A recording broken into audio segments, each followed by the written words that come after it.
सोलापूर येथील जिल्हा आणि सत्र न्यायालयात सरकारी काम अडथळा आणि पोलिसाला धक्काबुक्की शिवीगाळ केल्याप्रकरणी मुंबई येथील मोठ्या व्यावसायिक आरोपीची निर्दोष मुक्तता करण्यात आली। बाळे हद्दीतील मडकीवस्ती सोलापूर येथे पोलिसांनी बाळे पोलीस चौकी येथून लँड रोव्हर कारचा पाठलाग करून लँड रोव्हर कार मडकीवस्ती येथे अडकवून चौकशी करत असताना 3 आरोपींनी पोलिसांना धक्काबुक्की शिवीगाळ केली। सरकारी कामात अडथळा केल्याप्रकरणी फिर्यादी पोलिसांनी मुंबई येथील 3 आरोपींना अटक करून कोर्टात सन 2015 साली दोषारोपपत्र दाखल केले।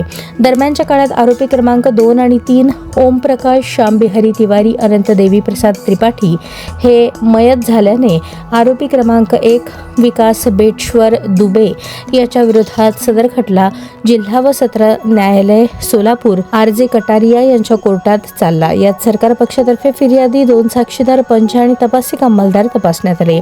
उलट तपासातील मुद्दे बचाव पक्षाचा युक्तिवाद व सबळ पुराव्याअभावी आरोपीची जिल्हा व सत्र न्यायाधीश आर.जे. कटारिया यांनी 31 जानेवारी 2026 रोजी निर्दोष मुक्तता केली।